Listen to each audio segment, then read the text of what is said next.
Bonsoir à tous, bienvenue dans Bismart, l'émission. Ce soir, comme tous les mois, je reçois Arnaud Marion, fondateur de l'Institut des hautes études en gestion de crise, pour parler des mutations qui traversent nos entreprises françaises notamment. Et il y a pas mal de dossiers sur la table, notamment Score Covéa ou encore TF1 M6. Et puis on essaiera de voir avec lui comment est-ce qu'on peut sortir du quoi qu'il en coûte pour les entreprises. Flora Gebali, la fondatrice de Coalition et auteure de Ma Génération va changer le monde, viendra nous expliquer pourquoi elle est convaincue qu'aujourd'hui, les jeunes, justement, peuvent changer le monde. On fera un point sur le marché de l'immobilier en compagnie de Thibaut Rémy, c'est le président de Meilleurs Agents qui vient d'annoncer justement son déploiement en Allemagne. Et puis on terminera avec une licorne française, la 15e licorne française depuis cette semaine. Et c'est dans le monde des crypto-actifs puisque Pascal Gauthier, le CEO de Ledger, sera avec nous. C'est Bismart, l'émission, c'est parti.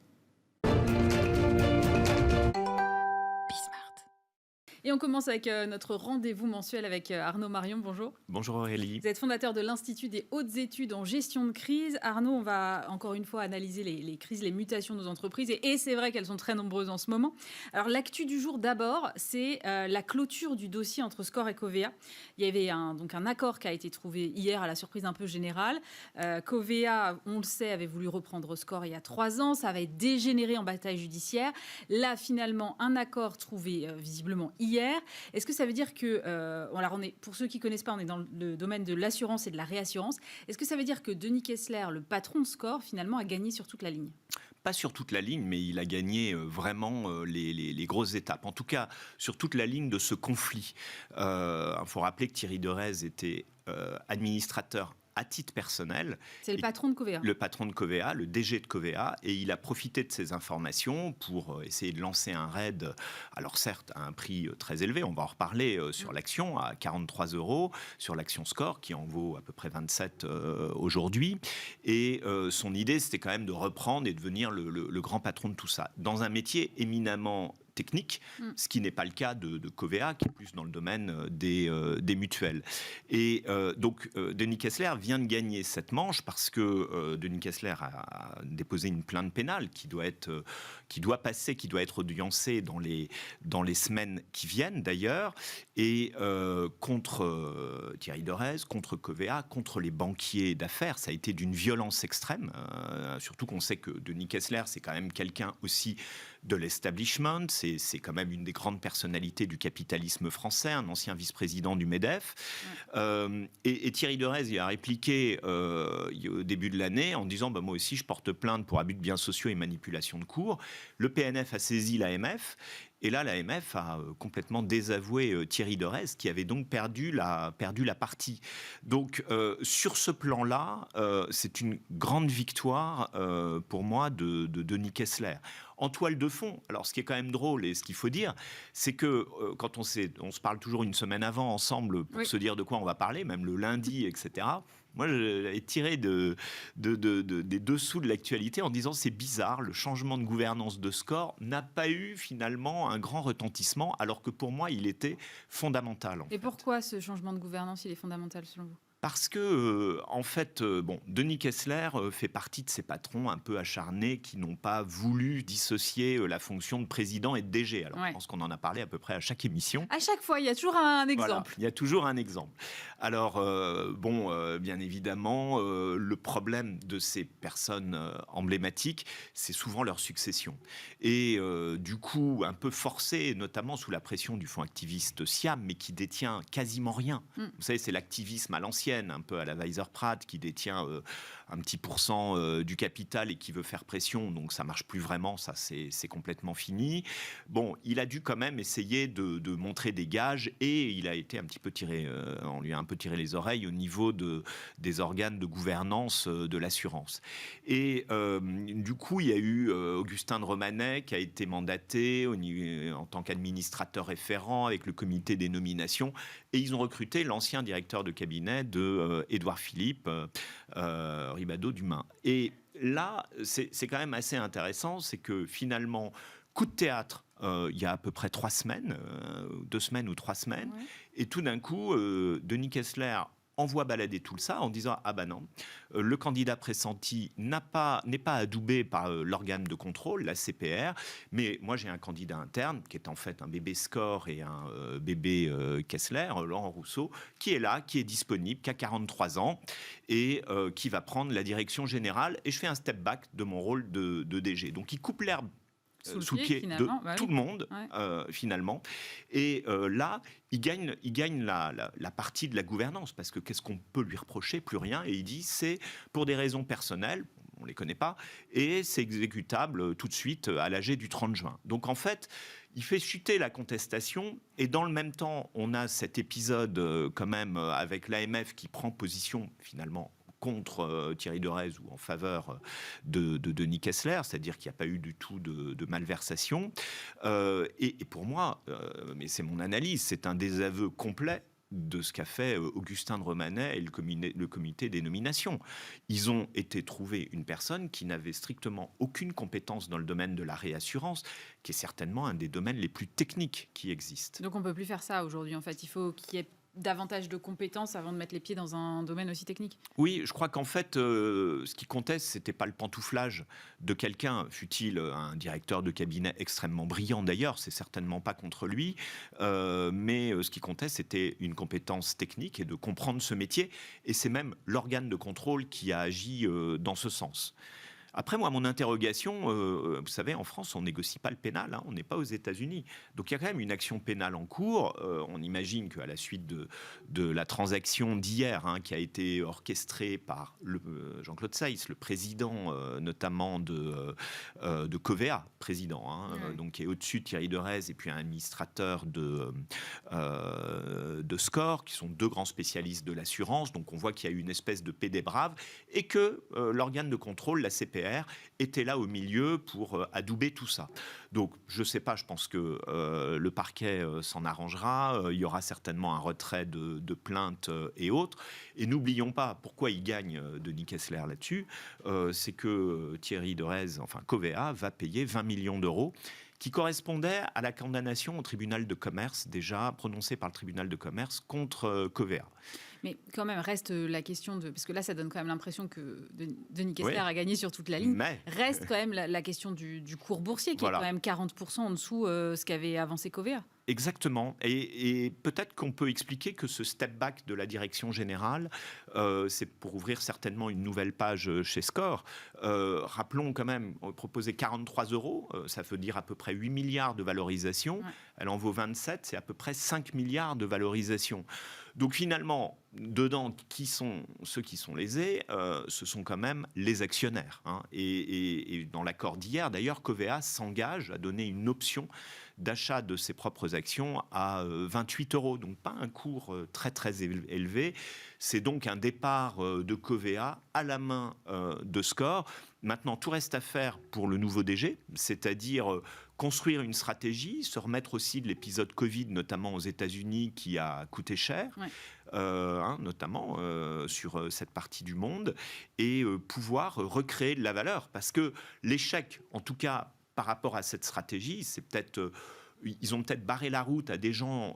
Je pense que Denis Kessler considérait que Covéa et Thierry Derez n'avaient pas la compétence et qu'ils ne faisaient pas le même métier. Je crois qu'il a raison. La réassurance, ce n'est pas l'assurance. Maintenant, en termes de création de valeur pour les actionnaires, je pense que les actionnaires doivent être déçus. Donc, ils doivent attendre beaucoup. L'autre dossier du mois, c'est évidemment le rachat d'M6 par TF1, qui est donc en cours. Deux poids lourds de la télévision française. Est-ce que vous pensez que ce mouvement de consolidation était inéluctable ? En fait, ce qui est intéressant, c'est que ce sont deux poids lourds qui vont bien et qui sont rentables. Souvent, on associe une société rentable avec peut-être une société qui l'est moins dans une stratégie value, etc. Et là, en fait, c'est une consolidation pour essayer de retrouver 40% de part d'audience. Vous qui êtes une professionnelle, vous savez très bien qu'on avait ça il y a 20 ans, mais que ça s'est émoussé vu le nombre, l'offre qui s'est fortement diversifiée. Donc, je pense qu'effectivement, c'est assez intéressant de voir que ce mastodonte va absorber 70% de la production, des revenus publicitaires, etc. Ça pose bien évidemment beaucoup de questions. Mais en fait, je trouve que ce qui est intéressant, c'est le fait que Bertelsmann C'est absolument l'actionnaire allemand d'M6, c'est absolument ce qu'ils ont voulu bâtir, en disant faut bâtir un gros parce que finalement on va avoir un triptyque en France, à peu près, si j'ose dire, un grand de la télé privée, France Télévisions, qui est un grand de la télévision publique, et un grand de la télévision payante avec Canal+. Donc ça pose le problème des autres et des plus petits. Ça pose le problème aussi, c'est marrant, je ne l'ai pas beaucoup vu, moi, dans les analyses du pluralisme des idées. Oui, c'est vrai, ça me paraît évident. Ça va bien avec TF1, M6, visiblement. Bon, enfin, tout le monde n'a pas forcément nos idées, mais quand on voit déjà les débats qu'il y a CNews par rapport à d'autres chaînes en disant oui, mais c'est une sorte de Fox News, ça se droitise, etc. Ça pose donc quand même ce problème-là. Les producteurs voient pas ça d'un bon œil, et les annonceurs non plus. Mais c'est exactement ce que j'allais vous dire. C'est-à-dire qu'à un moment, les annonceurs vont plus avoir beaucoup de choix. Pour la télé, on reproduit le modèle de Google qui absorbe 80 ou 90% de la pub, et c'est ce qui est en train de se faire. Maintenant, ça veut dire quoi? Ça veut dire que le marché pertinent de la télévision, les chaînes ne sont plus concurrentes entre elles, elles sont concurrentes face à Netflix, face à Amazon Prime, face à YouTube, face à Google, face à Facebook, et je crois que ce marché pertinent, en fait, a complètement évolué et complètement changé en l'espace de quelques années. Mais combien de temps ça peut durer, cette stratégie-là? Parce que à la vitesse où évoluent les modes de consommation et avec la montée en puissance des plateformes, est-ce que la télé demain c'est mort? Est-ce qu'ils ont une horizon de temps? Je ne devrais pas dire ça, c'est terrible. C'est 5 à 10 ans 5 à 10 maximum, ans. Et déjà 10 ans, c'est du long terme. Oui, je pense que ça se réadaptera en fonction des offres qui se réadapteront. Bon, puisqu'on parle de monde qui change, il y a aussi eu la fin d'Internet Explorer qui, là aussi, a largement dominé le monde. Qu'est-ce qui explique comme ça cette décadence, si je peux le dire comme ça? Mais en fait, c'est l'histoire des navigateurs Internet. Dans les années, fin des années 80, début des années 90, le seul navigateur qui existait, il s'appelait World Wide, trois fois W, World Wide Web. Voilà, pardon. Et donc, il s'appelait comme ça. Et puis ensuite, on a eu le règne de Netscape en 1995. Et puis en 2000, c'est le règne d'Internet Explorer. Et Internet Explorer commence déjà à décliner à partir de 2005. Ce qu'il faut voir, c'est que dans les années 2000, Internet Explorer, c'est 80% de part de marché. Pourquoi ? Parce que c'est comme, vous savez, les pneus sur les voitures, les pneus de première monte. Parce qu'ils sont préinstallés sur tous les ordis. Donc, c'était ça leur force. C'est plus facile de gagner des parts de marché quand on est déjà installé sur les ordis. Exactement. Et aujourd'hui, le vrai concurrent, c'est Google Chrome. Donc, c'est quand même passé du pionnier, Microsoft, qui a perdu cette part de marché et cette force, en fait, vers Google, l'hégémonique Google, qui a aujourd'hui 65% de part de marché. Mais si vous regardez, c'est la fin de Intel Inside. Maintenant, vous avez les puces M1 dans les micro-ordinateurs Apple, dans les iPhones ou dans ce genre de choses. Le monde évolue vite. La domination n'est pas éternelle. La domination n'est pas éternelle, et ça signifie que même la tech, même l'Internet vit des révolutions, mais qu'on ne voit pas finalement, où on n'y prête peut-être pas attention. Mais la fin d'Internet Explorer, c'est quand même pour moi la fin d'un monde, parce que c'est la fin d'existence de Microsoft dans ce monde de la micro-informatique. Et regardez ce qui est devenu IBM, qui était le leader des années 80, qui n'est plus du tout le leader en la matière, et qui a loupé, on en avait parlé une fois, qui a loupé le virage du cloud, par exemple, et des services au profit de Amazon notamment et de Microsoft, quoi. Bon, on est en train de sortir de la crise quand même, Arnaud, enfin en tout cas j'espère. La question qu'on a commencé à amorcer la dernière fois, c'est comment finalement est-ce qu'on débranche les mesures qui ont été mises en place et qu'on arrête le quoi qu'il en coûte. Est-ce que vous avez des éléments là-dessus, vous ? Le gouvernement a annoncé un plan qui est le plan de transition et de relance. Moi, je dois dire, je suis assez impressionné par le travail qui a été fait. Parce que c'est vraiment rempli de mesures, de petites mesures. Il y a une vraie réflexion, c'est-à-dire détecter, puis ensuite orienter, et ensuite trouver des solutions. Ça fait vraiment partie. Il y a eu tout un dossier de presse qui a été émis par le ministère des Finances, qui est porté par Éric Dupond-Moretti et surtout Bruno Le Maire, bien évidemment. Moi, j'ai fait partie des gens interrogés par Bruno Le Maire pour donner des idées. Il y a des idées qui ont été reprises. Ils ont écouté beaucoup de gens. En parallèle, il y a la mission d'information commune au Parlement de Romain Gros, du député Romain Gros, sur les entreprises en difficulté et qu'est-ce qu'on peut faire pour casser ces rigidités. Et là, l'idée, c'est de dire, faut qu'on détecte le plus en amont possible. Vous savez, c'est comme un peu les réseaux sentinelles dans la médecine ou ce genre de choses sur les épidémies. Et bien là, ils veulent détecter les entreprises qui ont des difficultés, non pas pour les punir et leur dire « Ah, vous devez », mais pour leur dire « C'est le moment absolument de trouver des solutions ». Et de les aider aussi à se repérer dans l'espèce de maquis d'aide qui existe aujourd'hui et qui n'est pas toujours identifiable pour ces entreprises-là ? Oui, et déjà les aider, orienter avant d'aider. On oriente vers le bon interlocuteur. Est-ce qu'on va vers les commissaires qui sont là pour la restructuration des entreprises ? Est-ce qu'on va vers le CIRI, vers l'éco-défi ? CIRI, c'est plutôt pour les grandes entreprises. Est-ce qu'on va directement au tribunal de commerce ? Et puis, il y a surtout les administrations, donc le fiscal et le social, qui, pour les entreprises de moins de 250 salariés, par rapport aux dettes sociales, fiscales qui n'ont pas été payées, qui vont proposer d'emblée des plans d'étalement. Mais comment est-ce qu'on va faire le tri entre les entreprises zombies et celles qui sont viables ? Parce que c'est toujours la même question, c'est-à-dire que si on continue d'aider tout le monde... Alors, moi, c'est ce que j'ai compris, et c'est à ça que sert ce plan, finalement. Ce plan, il permet aux entreprises, à l'État, pardon, de ne pas faire des mesures générales et d'essayer de faire des mesures ad hoc et de choisir qui ils vont aider. Et je crois que ça, ils l'ont répété beaucoup, d'où cette espèce de fonds de transition de 3 milliards qui est quand même... défini de façon assez vague, avec du prêt, des fonds propres, des quasi-fonds propres, mais on ne nous dit pas quoi, comment. Moi, j'ai plutôt l'impression, et Bruno Le Maire s'est prononcé là-dessus, les entreprises qui étaient en difficulté avant la crise, on ne les aidera pas. En gros, il n'y aura pas de soutien abusif. Donc tout ça va être, je dirais, dans le temps. La grande question, vous savez, tout le monde me dit « Ah, mais il y a 40% de faillites en moins ». Oui, mais l'URSSAF n'assigne plus les entreprises, l'URSSAF ne met plus en recouvrement. Il ne faut pas oublier ça, hein. Il y a 3 chiffres à retenir pour la crise. 135 milliards de prêts de PGE pour 700 000 entreprises. Il y a 28 milliards de fonds de solidarité pour 2 millions d'entreprises. Hein. Je rappelle, il y a 3,5 millions d'entreprises, donc c'est quand même très intéressant. Et les dettes fiscales, sociales reportées, il n'y a pas beaucoup de chiffres, mais c'est autour de la quinzaine de milliards, en fait.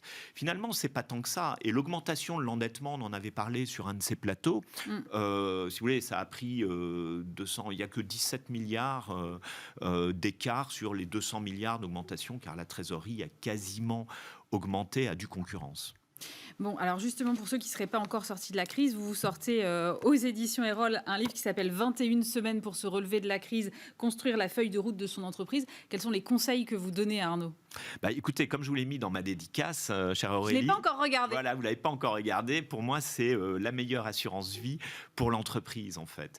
L'idée, c'est on se relève de la crise et ce n'est pas du tout un livre sur les difficultés. C'est-à-dire que toutes les entreprises aujourd'hui sont concernées par le fait qu'elles doivent réfléchir sur leur modèle économique. Franchement, est-ce que quand vous avez créé Bismart, vous imagineriez que vous feriez autant de Skype avec des invités à distance ? Non. Toutes les chaînes le font, s'y sont mises. Et quand aujourd'hui, on ne peut pas être sur un plateau, ce qui a été mon cas au moins les 3 ou 4 dernières fois, c'est pas grave, on passe sur Skype. Est-ce qu'on imaginait que les petites PME feraient de la visioconférence ? Elles pensaient qu'il fallait une salle pour faire de la visioconférence. Ah non, on peut le faire avec Zoom, Teams ou tous les systèmes qu'on veut. Donc en fait, l'idée, c'est de réfléchir. Déjà, c'est de trouver un peu, de faire le bon diagnostic sur son entreprise. Et en fait, pourquoi 21 ? Parce qu'on dit que pour qu'une habitude devienne un automatisme, il faut 21 jours. Alors, ce n'est pas prouvé scientifiquement, mais j'ai trouvé le parallèle assez intéressant parce que j'ai eu l'idée de ce livre dans un flash en janvier et je me suis dit, en fait, il faut aider les... Souvent, on me dit, mais comment on se transforme ? Voilà, c'est comment on construit la feuille de route de son entreprise et comment on va y consacrer une journée par semaine pendant 21 semaines. C'est un peu la cure de remise en forme. Vous savez, yoga, jus de citron, avocat. Mais pour l'entreprise, c'est pas une cure d'amaigrissement. Voilà. Oui, c'est le risque qu'on le comprenne comme ça quand même. C'est le risque qu'on le comprenne, mais on est bien pour se relever de la crise. On construit une feuille de route. Et surtout, dans le livre, c'est très méthodologique. Moi, j'offre une méthodologie. Il y a des parties prenantes. Il y a ses collaborateurs, il y a son commissaire aux comptes, son expert comptable, parfois la fédération à laquelle on appartient, ses clients, ses fournisseurs.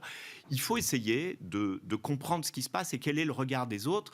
Et puis, il y a 6 chapitres, dont le chapitre de synthèse, mais on commence par le diagnostic, on regarde la performance, on l'analyse et on voit quels sont les leviers que l'on connaît. Puis on regarde les allocations des ressources, c'est-à-dire comment j'investis, comment je désinvestis aussi parfois, quelle est ma chaîne de valeur. Et puis on a une espèce d'approche sur l'innovation, le design thinking, comment je repars du marché en fait pour savoir qu'est-ce que je dois offrir au marché. C'est ce que Zoom a compris par exemple. Avant la pandémie, c'était simple, c'était facile, avec une expérience utilisateur, une UX comme on dit, qui permettait d'être très pratique pour les entreprises. Et surtout, on n'oublie pas, et il y a tout un grand chapitre là-dessus, les grands enjeux contemporains, c'est-à-dire comment, plutôt que faut sortir des sentiers battus en se disant la RSE, tout ça, c'est pour les grandes entreprises. Non, non. Comment dans la quotidienneté on arrive à remettre ces grands enjeux contemporains qui sont aussi bien le climat, la biodiversité, le partage de la valeur, le dialogue social. Et finalement, vous faites ça une journée par semaine pendant 21 semaines avec vos collaborateurs, ça dépend combien vous en avez, alors pas 100% d'entreprise qui a 2000 personnes. Vous avez une force de frappe énorme, mais surtout vous donnez une énergie et vos proches collaborateurs, votre top 10, top 50, ils deviennent les acteurs du changement et c'est comme ça qu'on s'en sort. Eh ben, je saurai quoi lire ce week-end. Merci beaucoup Arnaud Marion. Je rappelle donc votre livre 21 semaines pour se relever de la crise. Arnaud Marion qui est donc fondateur de l'Institut des hautes études en gestion de crise. Merci d'avoir été avec nous. Merci Aurélie. Et on parle maintenant de générations qui pourraient changer le monde en compagnie de Flora Guévali. Bonjour. Bonjour. Vous êtes fondatrice de l'agence d'innovation écologique et sociale Coalition et vous êtes l'auteur de Ma génération va changer le monde. C'est aux éditions de l'Aube. Pourquoi est-ce que vous pensez que votre génération va changer le monde ? Alors, je pense que ma génération, comme l'avait très bien théorisé Frantz Fanon, va, comme toutes les générations, accomplir sa mission puis la trahir. Ouais. Je trouve cette citation assez légère, elle permet quand même de remettre en contexte. Mais je pense que ma génération, comme les autres avant, a ses traits de caractère, ses traits de personnalité et au premier chef desquels, l'idée d'être conscientisée, l'idée d'être un peu au courant des injustices sociales, des injustices climatiques, de l'urgence sociale et climatique. Et aussi de prôner un peu un droit à la différence, un droit à l'authenticité qui n'est pas encore très prégnant dans les entreprises, notamment dans les grands groupes. Et donc je pense qu'en ça, elle va changer le monde parce qu'elle va affirmer sa personnalité, affirmer son authenticité. Et surtout, j'ai écrit ce livre pour... un peu changer le regard qu'on peut avoir sur ma génération, qu'on décrit souvent comme abstentionniste, désabusée. Moi, j'essaye de dire tout l'inverse, de dire au contraire, oui, peut-être qu'elle se détourne des urnes, mais peut-être que la politique a ses limites, en fait. Et pour le coup, elle est très proactive dans son quotidien, dans sa façon de consommer et de choisir son job, notamment. Mais... elle est très ambivalente, en fait, votre génération, parce qu'effectivement, elle est très abstentionniste. Enfin, je pense que les faits le prouvent. Elle est effectivement très engagée pour le climat, on le voit lors des manifs notamment, et en même temps, elle est très auto-centrée, c'est la génération selfie, réseaux sociaux. Comment vous expliquez ça ? Oui, alors il y a un concept qui a bien été théorisé. Déjà, il n'y a pas une génération, il y a plein de diversité. Et moi, je m'érige pas du tout en porte-parole de quiconque à part moi-même. Ça, que ce soit clair. Mais après, il y a un concept que j'aime bien, c'est il y a la génération Mi, donc comme moi, qui est du coup que le digital égocentre. Et il y a la génération Oui, donc nous, que le digital, dont le digital ouvre l'esprit. Et je trouve que c'est une dichotomie qui est intéressante. C'est vrai que le digital apporte les deux. Et évidemment, il apporte le pire et le meilleur, même si je pense pas que ni l'un ni l'autre ne soit le pire et le meilleur. Mais c'est sûr que ça apporte une variété de choses. Mais moi, ce qui m'intéresse, c'est la génération Oui. Et c'est cette génération qui, parfois, en quelques clics, a le pouvoir d'influencer des des énormes communautés d'abonnés, qui a le pouvoir d'entreprendre. Aujourd'hui, pour créer une boîte, il faut 2 heures et un ordinateur, et qui a le pouvoir de changer le monde, en fait, à son échelle. Il reste à savoir, dans cette génération, quelle proportion il y a de oui et quelle proportion il y a de mi, en fait. Ouais, alors ça, je sais pas, j'ai pas l'info. Mais par contre, ce qui est sûr, c'est que qu'elle soit dans le oui ou dans le mi, parce que même celle qui est dans le mi, elle prône finalement une forme de bien-être, de développement personnel. Elle aspire, cette génération, donc oui ou mi, elle aspire, je pense, en tout cas, c'est ce que j'essaye de démontrer, à une vie plus sincère, plus authentique. Par exemple, le bleu de travail qu'on porte en entreprise, à savoir d'avoir un costume cravate ou une tenue un peu bleu marine, ça va pas marcher, quoi. Ça va plus marcher longtemps. Et moi, avec mon agence dont on va sûrement parler, on travaille avec les grands groupes et on essaye notamment de décrypter un peu cette génération, parce que la réalité du terrain, c'est que ce qu'on appelle les marques employeurs dans les entreprises, donc ceux qui investissent en fait pour recruter des jeunes talents, n'arrivent plus à accomplir leurs objectifs depuis quelques années. Et ça va en s'amplifiant avec la crise du Covid.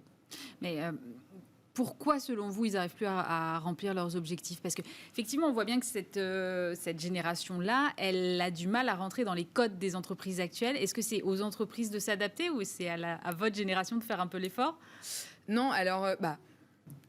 Je pense pas qu'il y ait de réponse aussi directe, mais par contre, ce qui est sûr, c'est que les grands groupes, s'ils veulent recruter, ils vont devoir s'adapter, parce qu'en fait, aujourd'hui, il y a des offres qui sont très différentes quand il y a la vie en start-up, quand il y a la vie du freelance. Par exemple, le freelance, il y a 20 ans, c'était quelque chose qui était mal vu. C'est un peu, il n'a pas trouvé de boulot, donc il est freelance. Aujourd'hui, au contraire, c'est quelque chose de génial, qui est de dire, en fait, je gagne super bien ma vie pendant 3 semaines, et après, je pars en vacances pendant 1 mois, et après, je regagne très bien ma vie pendant 2 semaines, et après, je repars. Alors évidemment, tout ça s'adresse à une génération diplômée et qui a un peu le choix. Évidemment, il faut remettre les choses en perspective. C'est pas tout le monde qui a le luxe et le choix de choisir son emploi. Il n'empêche que les entreprises ont 2 problèmes, je dirais. Souvent un problème culturel, c'est que en fait culturellement, ça répond à des codes qui sont assez obsolètes et pas vraiment en phase avec le monde actuel. Donc en fait, on prend un job et après on sent tellement de différence entre sa vie privée et sa vie professionnelle que ça fait... Ça matche pas et ça fait des pertes de sens, des crises existentielles. Ça, c'est le premier problème. Et le second problème, c'est que, notamment sur la question des grands groupes, c'est des entreprises très hiérarchiques, verticales, où chacun fonctionne en silo dans sa petite entité. Et donc, on n'a aucune idée de pourquoi on fait ce qu'on fait. Et ça, c'est plus possible.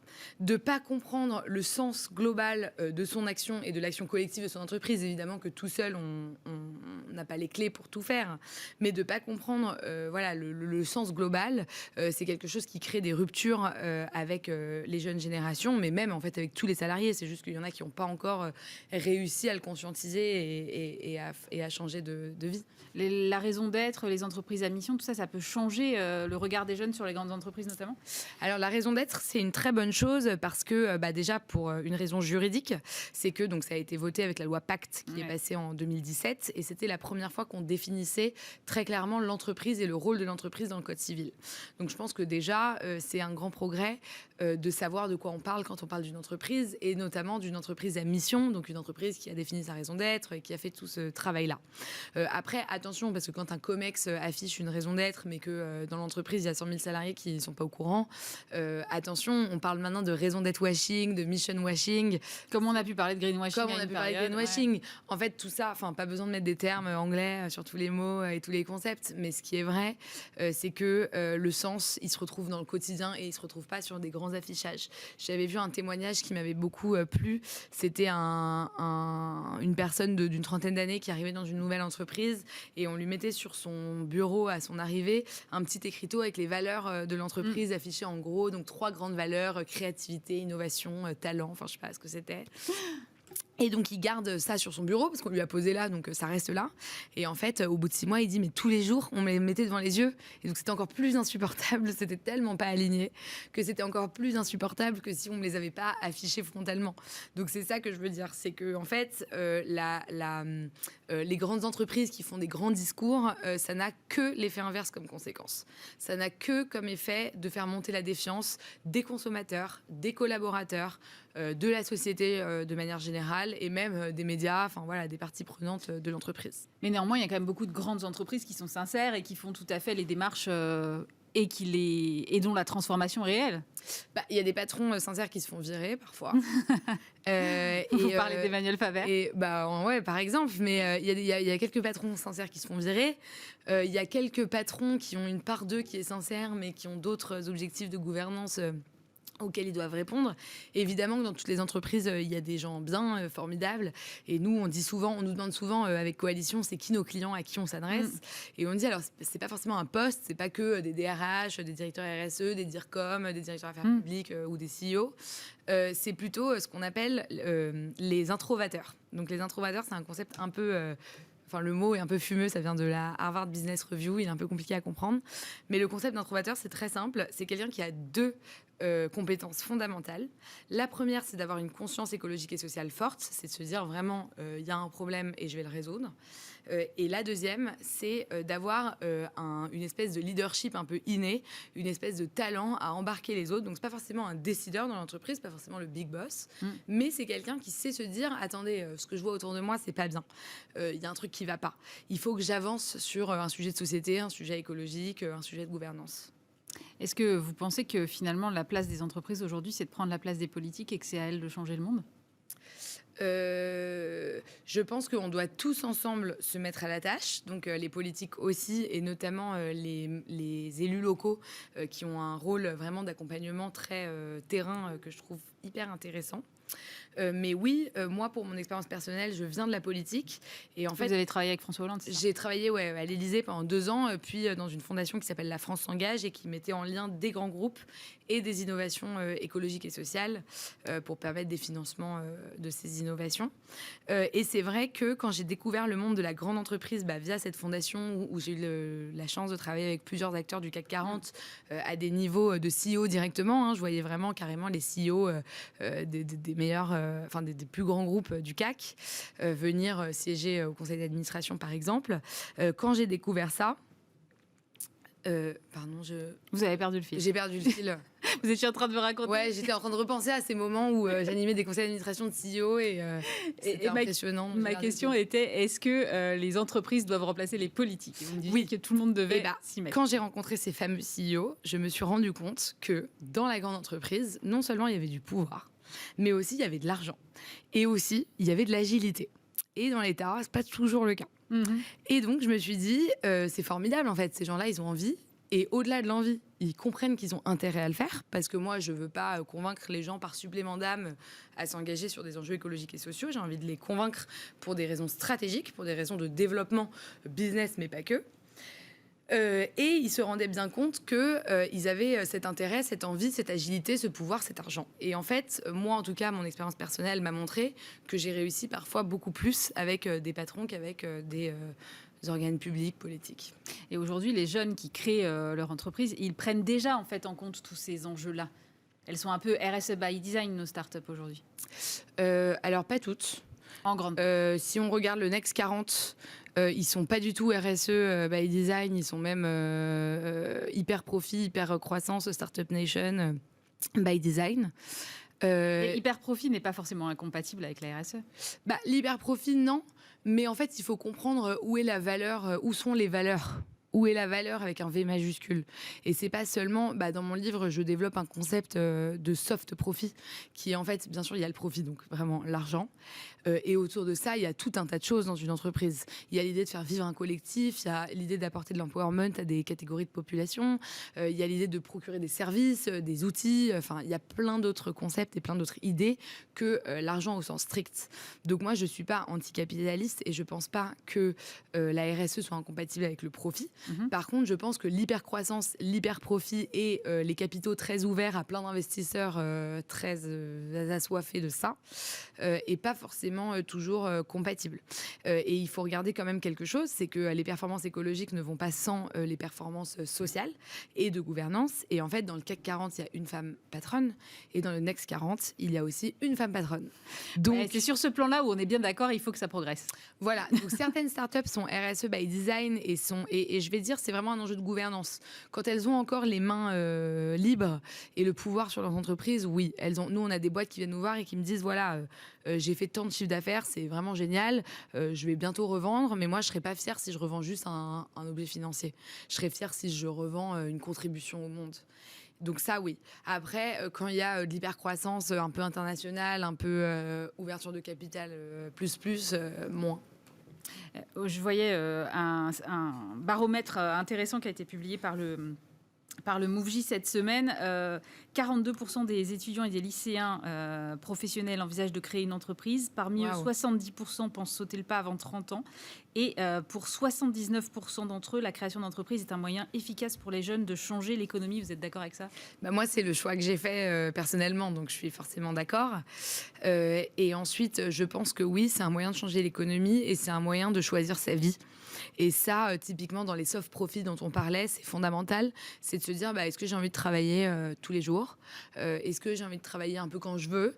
Et finalement, peut-être qu'on a intérêt à devenir tous un peu des super freelances, dans le sens où avoir son autonomie, choisir sa vie, décider de ce qu'on a envie de faire, c'est le plus gros gage de soft profit qu'on puisse trouver, je pense. Donc je suis d'accord avec ça. Moi, j'ai une autre étude du REFED qui a interrogé 350 000 étudiants, donc c'est énorme, qui dit que 75% des étudiants aujourd'hui refuseront les contrats dans les entreprises qu'ils considèrent comme polluantes. Et ça, je pense que c'est un indicateur fondamental pour les grands groupes qui sont en train de commencer à se transformer, qui sont en train de commencer à comprendre, d'aller vite, parce qu'à un moment, ils vont avoir besoin de renouveler leur talent et ils vont avoir du mal à y arriver. Merci beaucoup, Flora Gabrielli. Je rappelle votre livre « Ma génération va changer le monde ». C'est aux éditions de l'Aube. Merci d'avoir été avec nous. Merci à vous. Et tout de suite, on parle immobilier, puisque je suis en compagnie de Thibaut Rémy. Bonjour. Bonjour. Vous êtes le président de Meilleurs Agents, site d'estimation immobilière et de mise en relation entre des particuliers vendeurs et des agences. Alors, la Banque de France a justement publié cette semaine les taux immobiliers pour le mois d'avril. On reste à des plus bas historiques, évidemment. 1,15 contre 1,18% en mars. Évidemment, j'imagine que cet environnement de taux bas, il est favorable à votre business. C'est un des critères qui porte le marché immobilier, en effet, un des fondamentaux du marché immobilier. Les taux restent bas, ça permet aux acquéreurs de pouvoir accéder à la propriété. Et donc, on a une demande qui continue d'être assez forte. Oui, alors on a beaucoup parlé de l'attrait des maisons, des espaces en banlieue, après le premier confinement notamment. Est-ce que vous avez observé ça et dans quelle mesure ? Est-ce que c'est un mythe ou finalement tout le monde a envie de déménager ? Alors, on arrive pour plusieurs raisons dans une période où il y a un regain d'activité sur l'immobilier. On sort de la crise. On est aussi au printemps, qui est une période historiquement dans la saisonnalité d'une année où beaucoup de particuliers se relancent dans un projet immobilier. Aujourd'hui, on a pas assez de recul quand on échange avec mes équipes scientifiques pour savoir si vraiment il y a une tendance et une volonté de la part des particuliers d'aller vers des espaces verts pour des terrasses, etc. Bon, en tout cas, là où vous devez avoir de vraies tendances, c'est sur les prix. Qu'est-ce que vous observez sur les prix ? Alors avec cette demande qui revient et les taux qui restent bas structurellement, on a des acheteurs qui sont présents, des vendeurs qui ont été attentistes mais qui reviennent sur le devant de la scène et donc un marché qui se porte très bien. On a sur 12 mois glissants battu un record historique de transactions, 1 080 000 transactions qui ont eu lieu dans l'ancien sur les 12 derniers mois et tout ça porte le marché vers le haut et également les prix qui vont augmenter un petit peu. On envisage 1 à 2% d'augmentation des prix sur l'ensemble du territoire en 2021. Ah oui, quand même. Alors, vous mettez en relation les vendeurs avec les agences. Oui. Moi, je me suis dit, mais quel est l'intérêt ? En fait, il suffit que je descende en bas de la rue et j'ai plein d'agences. Il y en a partout, des agences immobilières. Justement, laquelle allez-vous choisir en descendant ? Ça, oui, c'est une bonne question. Voilà, Meilleurs Agents à y répondre. On aide les particuliers depuis le début à réussir leur projet immobilier en leur apportant une information la plus précise possible, la plus fiable possible. On les aide à prendre les bonnes décisions en matière d'immobilier. D'abord, une décision en leur apportant de l'information sur les prix. Ouais. On a des outils d'estimation de prix, des cartes des prix, des indices de prix pour connaître l'évolution de son bien. Et puis des informations sur les pros. Quel bon professionnel choisir ? Et pour ça, les professionnels qui sont nos partenaires, donc nos clients, nous communiquent les références de vente qu'ils ont réalisées sur les 24 derniers mois, les avis clients qu'ils peuvent avoir et se mettent en avant, se rendent visibles auprès des particuliers qui viennent utiliser nos outils. Et ils sont 3 sur 4 aujourd'hui en France. Ouais, alors moi j'ai essayé et c'est vrai qu'en fait c'est hyper rapide d'avoir une estimation et surtout le truc marrant c'est quand même on peut voir la maison d'à côté combien elle s'est vendue. Oui. notamment depuis 2 ans, depuis que l'État a ouvert la base de données foncières DVF à l'ensemble des Français. Meilleurs Agents était le premier acteur privé à pouvoir rendre cette donnée plus facilement accessible avec un usage simplifié pour l'ensemble des Français. Et effectivement, on a accès aux 5 dernières années de transactions sur le territoire français. On peut voir à combien se sont vendus les différents biens autour de soi. Et quand on est curieux, c'est toujours sympa de voir combien le voisin a vendu sa maison. Vous avez été racheté donc par le groupe allemand Axel Springer, qui détient donc aussi Se Loger et Logikimo. Quelles sont les synergies que vous pouvez bâtir aujourd'hui avec ces sites-là? Alors ça, c'est la bonne nouvelle de la semaine. Nous annonçons et nous avons annoncé cette semaine l'entrée de Meilleurs Agents dans une nouvelle dimension en proposant notamment sur la France, au sein d'Aviv Group, la filiale d'Axel Springer qui regroupe les portails immobiliers, cette offre qu'on appelle expérience vendeur et qui permet aux professionnels de l'immobilier, aux agences immobilières, d'être visibles auprès de 22 millions de visiteurs uniques chaque mois sur les 3 plateformes, Se Loger, Logikimo et Meilleurs Agents. En profitant de la complémentarité des plateformes, parce qu'on a Meilleurs Agents qui est l'expert du prix, Se Loger qui est le référent général de l'immobilier, le réflexe que tout Français a quand il se tente vers l'immobilier, et Logikimo qui est le champion régional que nous connaissons. Mais Se Loger, c'est plus de la vente entre particuliers, non, ou je me trompe? Ah non, Se Loger va aider les particuliers à chercher un bien immobilier. Donc c'est un site de petites annonces qui va aujourd'hui avoir une très large majorité des biens qui sont en vente. Donc ils sont en vente avec les petites annonces présents sur le site, mais qui est destiné aux particuliers avec des annonces de professionnels. Et donc, qu'est-ce que ça va apporter, cette nouvelle offre, aux professionnels notamment? Alors, pour le professionnel, il va pouvoir être mis en avant auprès du particulier à différents stades de son projet de vente. Quand on a un projet de vente, qu'on est vendeur, parce que c'est vraiment ça la spécificité, le savoir-faire de Meilleurs Agents, c'est de mettre en relation des vendeurs avec des professionnels, ça prend 9 mois. Pendant ces 9 mois, on va se poser... Entre le moment où on a envie de vendre et le moment où on vend réellement. Et on va se poser plein de questions. Et on va notamment se demander si j'ai un projet d'achat, et dans 80% des cas, quand on vend, on a aussi un projet d'achat, on va aller sur des sites de petites annonces. On va se demander combien vaut mon bien. On va chercher à faire des estimations. Et on va se demander avec quel professionnel passer. 7 fois sur 10, on va essayer de vendre par soi-même en France. Et 7 fois sur 10, on va vendre avec un professionnel. C'est vrai? Donc dans le chemin, voilà, on va aller plusieurs fois sur Internet. En moyenne, 2,6 fois sur différents sites pour se renseigner et aller chercher le site qui va répondre à notre problématique du moment au fur et à mesure de notre parcours de vente. Et donc, grâce à la complémentarité des 3 plateformes d'Aviv Group, Meilleurs Agents, Se Loger et Logikimo, on permet aux professionnels d'être plusieurs fois visibles pour qu'à la fin, les particuliers se rendent chez eux et leur signent un mandat. Alors, on parlait de votre actionnaire qui est donc allemand. Vous avez décidé aussi cette semaine de vous lancer en Allemagne. Pourtant, vous avez un nom très français. Comment vous allez faire? Oui, c'est la concrétisation du rachat par Axel Springer et Aviv Group de Meilleurs Agents qui a eu lieu il y a un peu moins de 2 ans. On se lance aujourd'hui sur les 2 autres plateformes françaises, mais également sur la plateforme allemande qui s'appelle Immowelt. Et donc là, on utilise le nom et la plateforme existante, donc le nom Immowelt et pas Meilleurs Agents, qui effectivement s'exporte très mal.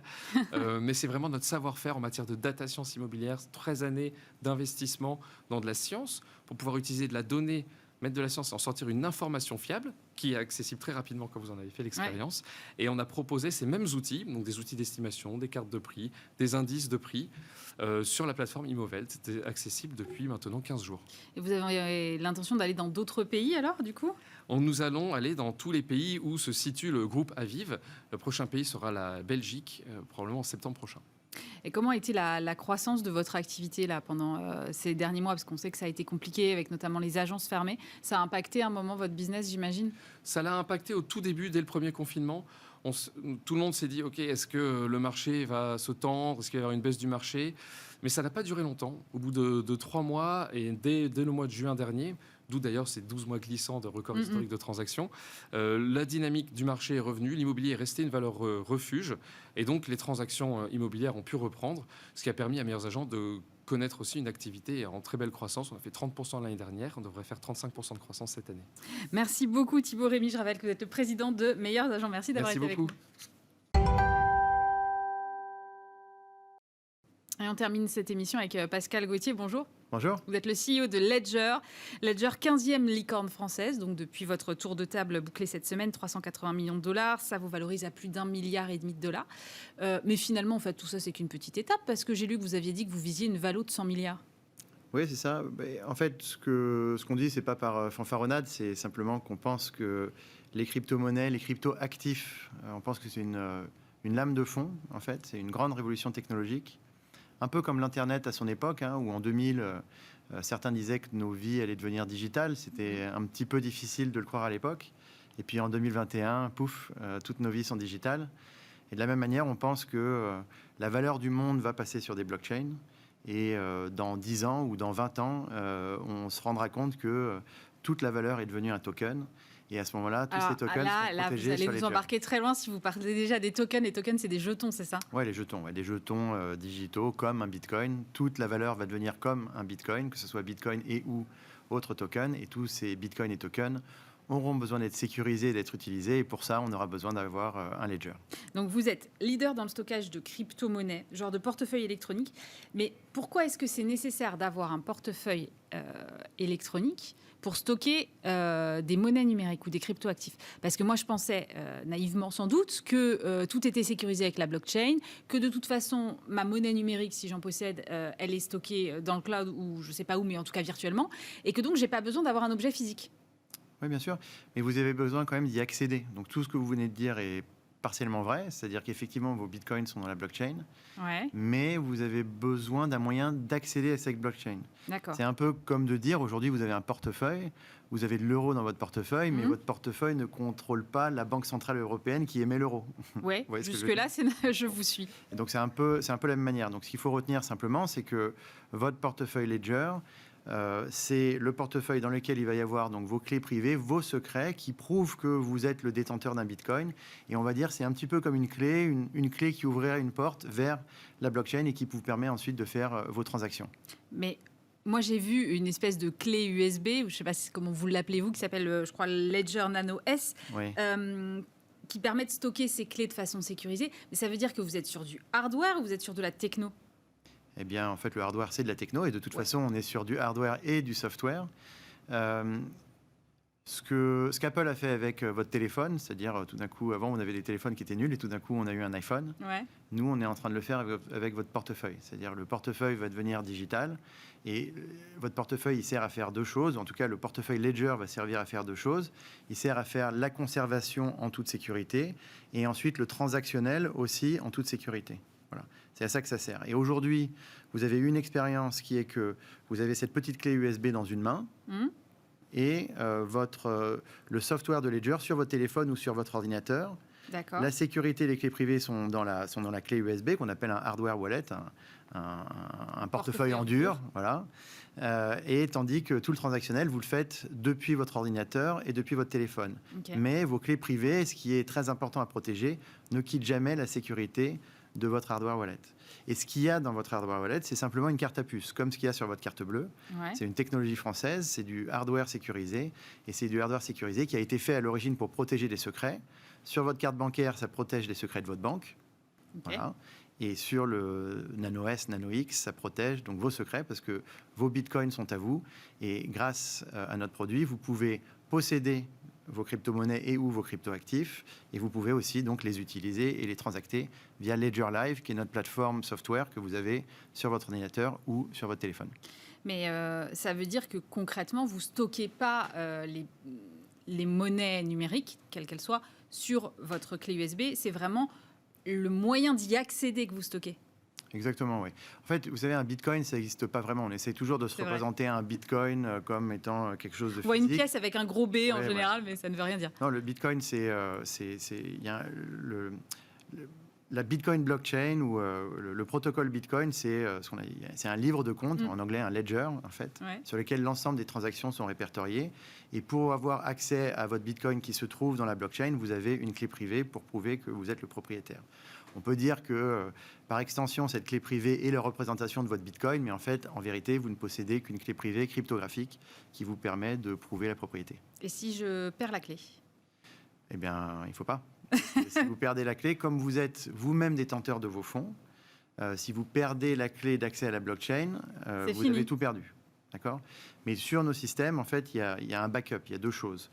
Un, vous avez le portefeuille hardware wallet Ledger S ou Ledger X sur lequel vous avez un code PIN. Et là, vous pouvez accéder à votre nano et accéder à vos fonds.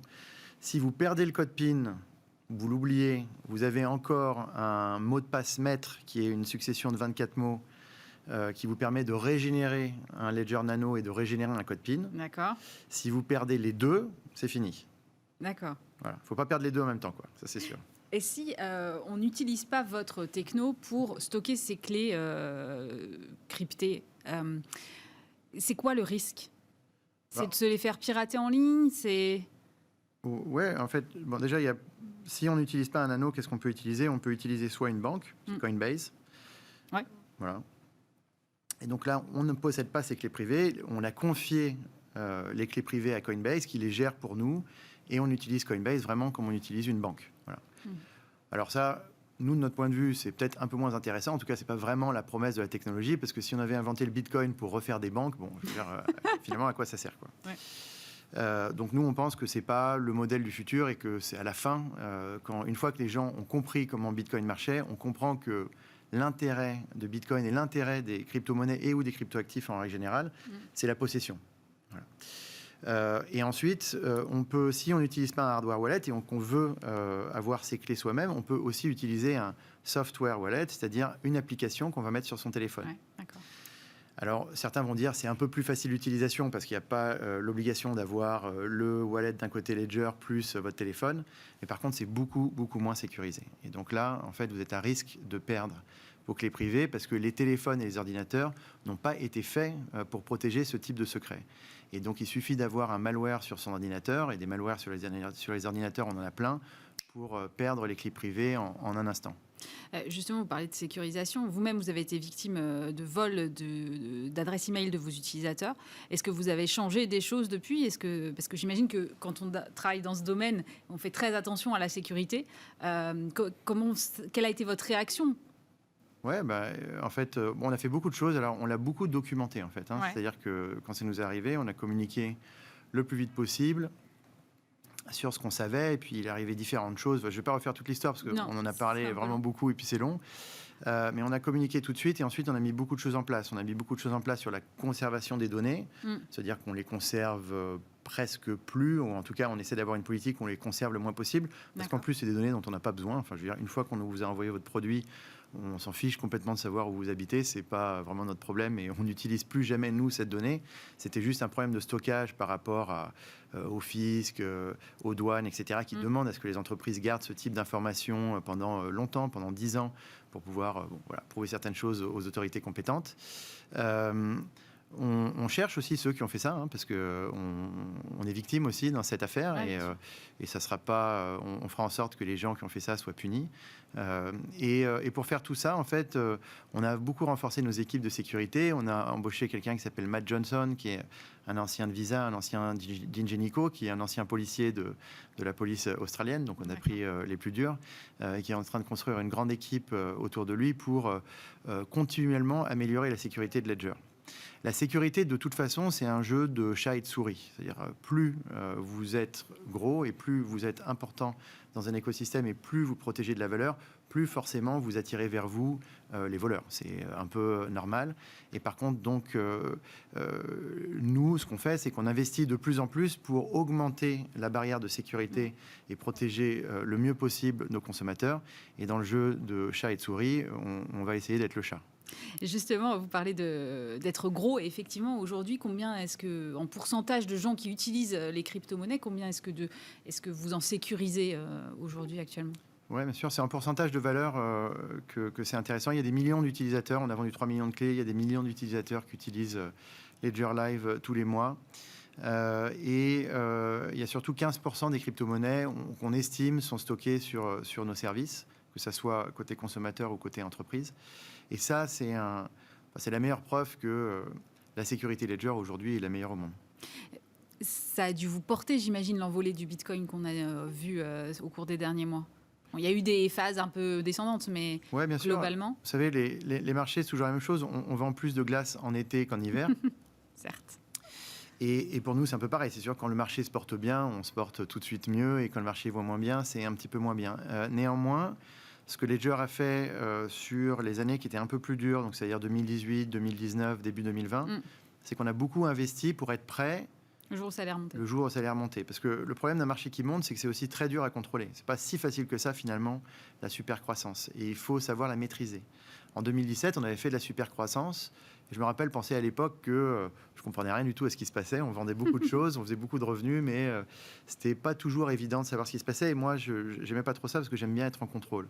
Aujourd'hui, dans notre croissance de 2021, non seulement on est parfaitement en contrôle, on a les équipes qu'il faut, on a 360 personnes chez Ledger.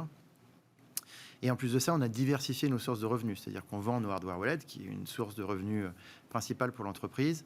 Mais aussi, on a diversifié les revenus dans le software avec l'offre aux entreprises, qui est une offre qu'on vend en SaaS, mais aussi des revenus de trading qui viennent maintenant du trading qui est fait via l'app Ledger Live par nos consommateurs.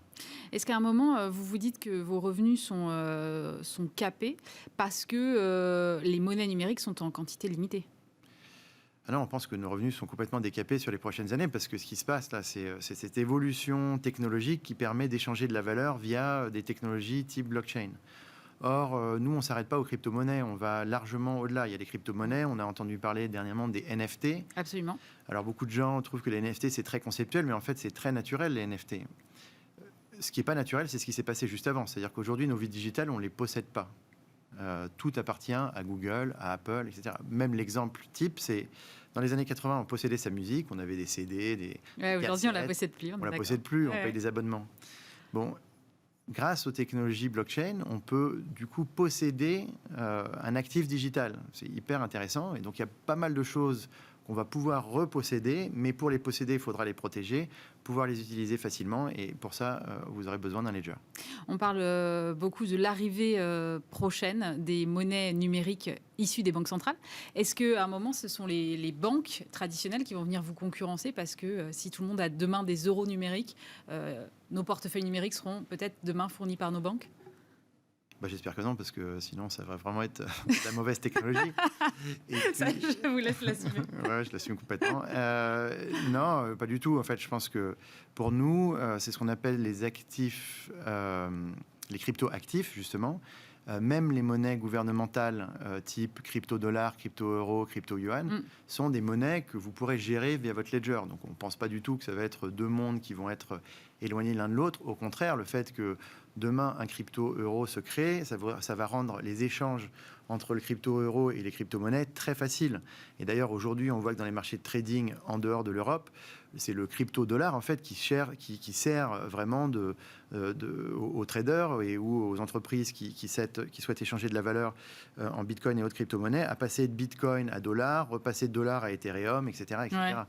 Et donc tout ça en fait va participer à l'écosystème, mais ça montre surtout que ce que je vous disais en début d'émission, enfin il y a 5 minutes, il y a un peu plus, un peu plus, que toute la valeur du monde va aller sur des blockchains, parce que demain si on fait passer toutes les monnaies du monde, l'euro, le dollar, etc. sur une blockchain, c'est 100 trillions ou trilliards, je ne sais plus comment on dit en français d'ailleurs, de valeur qui passe. Et on n'est pas sûr qu'ils utiliseront la blockchain, les monnaies numériques issues des banques centrales. Ils utiliseront des blockchains. Pour le crypto-dollar, c'est déjà le cas. Ils utilisent des blockchains publiques. L'Europe utilisera à la fin une blockchain publique, même s'ils vont essayer de ne pas le faire, à la fin, ils le feront. Parce que c'est un peu comme Internet. Je veux dire, on peut essayer de faire des intranets, sauf qu'on sait d'expérience que ça ne marche pas. Voilà. C'est pas faux. Voilà. Et donc les protocoles publics, ça marche, parce que tout le monde peut se connecter et du coup, ça permet des échanges mondiaux. Et Internet, c'était quand même la grande révolution. Donc avec les crypto-monnaies ou les crypto-actifs, on ne va pas faire moins bien qu'Internet, on va faire comme Internet. Il va falloir que ça soit un réseau public et que tout le monde puisse échanger de la valeur dessus. Merci beaucoup Pascal Gauthier. Je rappelle que vous êtes CEO de Ledger. Merci à vous de nous avoir suivis. Bismart, l'émission, c'est terminé pour aujourd'hui. Évidemment, on se retrouve vendredi prochain. Et puis dès lundi, vous retrouvez Stéphane Soumier. Passez un bon week-end sur Bismart.